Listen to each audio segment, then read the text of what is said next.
अब तक हमने पिछले भाग में देखा लेखक तारानाथ से मिलने जाते हैं। तारानाथ अपने जीवन की सत्य घटनाओं के बारे में लेखक को बताते हैं। तारानाथ अपने जवानी के दिनों के बारे में बताते हुए कहते हैं कि उनकी मुलाकात मातू पगली पिशाच से हुई थी। मेरे प्यारे दोस्तों, आप डिस्क्रिप्शन बॉक्स में क्लिक करके इस कहानी के पहले और दूसरे भाग को देख सकते हैं। तारानाथ को मातू पगली का विश्वास जीतने के लिए कई सारी कठिन परीक्षाओं का सामना करना पड़ा था और अब इसके आगे की कहानी हम लोग इस वीडियो में देखेंगे।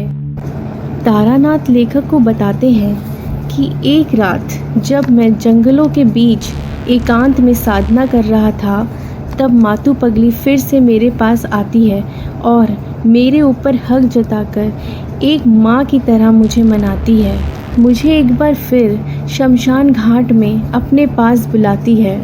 मातू पगली की बात सुनकर तारानाथ उनको बोलते हैं कि माँ, तू मुझे दिन में भगाती है और रात को अपने पास बुलाती है। हर बार मैं तेरे पास चला आता हूँ और फिर तू मुझे वहाँ से भगा देती है। माँ, मुझे परेशान करके तुझे क्या मिलेगा? इस बात पर मातू पगली तारानाथ से कहती है, मैं तुझे परेशान नहीं, तेरी परीक्षा ले रही थी और अब मैं तुझे वो सारी तंत्र विद्या सिखाऊंगी जो तू चाहता है। तारानाथ ये बात सुनकर बहुत प्रसन्न होते हैं। तारानाथ को लगता है कि मातू पगली बड़ी आसानी से तंत्र विद्या सिखा देगी, लेकिन तारानाथ इस बात से अनजान थे कि तंत्र शक्तियाँ हासिल करने के लिए उनको कितनी बड़ी परीक्षा देनी पड़ेगी। मातू पगली तारानाथ से कहती है कि अगर तुझे तंत्र विद्या सीखनी है तो तुझे मेरी हत्या करनी होगी और मेरे शव के ऊपर बैठकर तंत्र साधना करनी होगी। तंत्र साधना करते वक्त तुझे कई सारे लोग डराएंगे। डराने वाले इंसान नहीं, आत्माएं होंगी जो कई सालों से शमशान घाट में भटक रही हैं। तुझे अपनी साधना एकाग्र मन से करनी होगी और अगर तेरा ध्यान भटका तो तेरी जान भी जा सकती है। मातू पगली की ये बात सुनकर तारानाथ बहुत ही ज़्यादा भावुक हो जाते हैं और कहते हैं, मैं वो सब करूँगा जो तू कह रही है, लेकिन मैं तेरी हत्या नहीं कर सकता। मैं एक भले घर का लड़का हूँ, मुझे माफ़ कर दे। मातू पगली तारानाथ की बात सुनकर बोलती है कि तू एक भले घर का लड़का है? अगर तू एक भले घर का लड़का है तो यहाँ से चला जा, तू यहाँ क्या कर रहा है? तारानाथ मातू पगली से माफ़ी मांगते हुए बोलते हैं, माँ, तू मुझे क्षमा कर दे और मुझे कोई और रास्ता बता दे शक्ति हासिल करने का। इस बात पर मातू पगली बोलती है, ठीक है, तुझे एक शव चाहिए होगा। अभी थोड़ी देर में शमशान घाट पर एक शव आ रहा होगा, तुझे वो शव तंत्र साधना के लिए लाना होगा।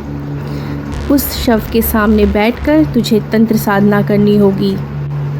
शव की आत्मा तेरे आसपास भटकेगी, तुझे डराने की कोशिश करेगी, तुझे बिना डरे भोर होने तक साधना करनी होगी। तारानाथ मातू पगली की बात सुनकर साधना की तैयारी कर ही रहे होते हैं, तब अचानक एक सुंदर सी लड़की तारानाथ के पास आकर उनसे बात करने लगती है। बातें करते करते उस लड़की की मनमोहक आवाज़ मातू पगली की आवाज़ में बदल जाती है और लड़की वहाँ से गायब हो जाती है। ये देखकर तारानाथ भयभीत हो जाते हैं। तारानाथ को भयभीत देखकर मातू पगली हंसते हुए बोलती है, यही वो सर्वश्रेष्ठ विद्या है जिसका नाम हाकिनी है। अगर तूने इसे वश में कर लिया तो ये महाविद्या तेरी हो जाएगी और तेरे एक इशारे पे वो सारे काम करेगी जो तू चाहता है। आधी रात के सन्नाटे में शमशान में एक शव आता है। तारानाथ उस शव को घसीटकर अपनी तंत्र साधना के स्थान पर ले आते हैं और शव के सामने बैठकर तंत्र साधना आरंभ कर देते हैं। साधना करते वक्त तारानाथ के इर्द गिर्द आत्माएं मंडराने लगती हैं, लेकिन तारानाथ अपनी तंत्र साधना में लीन रहते हैं। आत्माएं उनको भयभीत करने की पूरी कोशिश करती है। तारानाथ मंत्र जाप कर ही रहे होते कि उस लड़की का शव उठ बैठता है और तारानाथ से कहता है कि मैं एक सर्वश्रेष्ठ विद्या हूँ, क्या मैं तुझे पसंद हूँ? तारानाथ बिना कोई उत्तर दिए मंत्र उच्चारण करते रहते हैं। फिर उस लड़की का शव अचानक से रोने लगता है। रोते रोते कहता है कि मुझे यहाँ 3 दिन से कैद कर रखा है, तुम मुझे आज़ाद करा दो। तारानाथ समझ जाते हैं कि ये महाविद्या मेरी तंत्र क्रिया को भंग करना चाहती है, मुझे भोर होने तक मंत्रों का उच्चारण करते रहना है।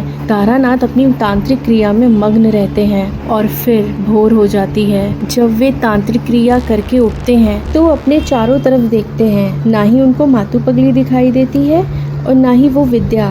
फिर तारानाथ समझ जाते हैं कि मैंने उस सर्वश्रेष्ठ विद्या को हासिल कर लिया है। और फिर जब भी उनको अपनी मायावी शक्तियों के लिए महाविद्या की ज़रूरत होती थी तो महाविद्या उपस्थित हो जाती थी और उनके दिए गए संपूर्ण कार्यों को पूर्ण करती थी। दोस्तों, अगर आपको इस तरह की और भी कहानियाँ मेरे चैनल पे चाहिए तो आप मुझे कमेंट करिए। अगर आपको मेरी वीडियो पसंद आई हो तो मेरे चैनल को लाइक, शेयर एंड सब्सक्राइब कीजिए। और हाँ मेरे प्यारे दोस्तों, बेल आइकन को क्लिक करना ना भूलिएगा, जिससे आपको नई वीडियो की नोटिफिकेशन मिलती रहे।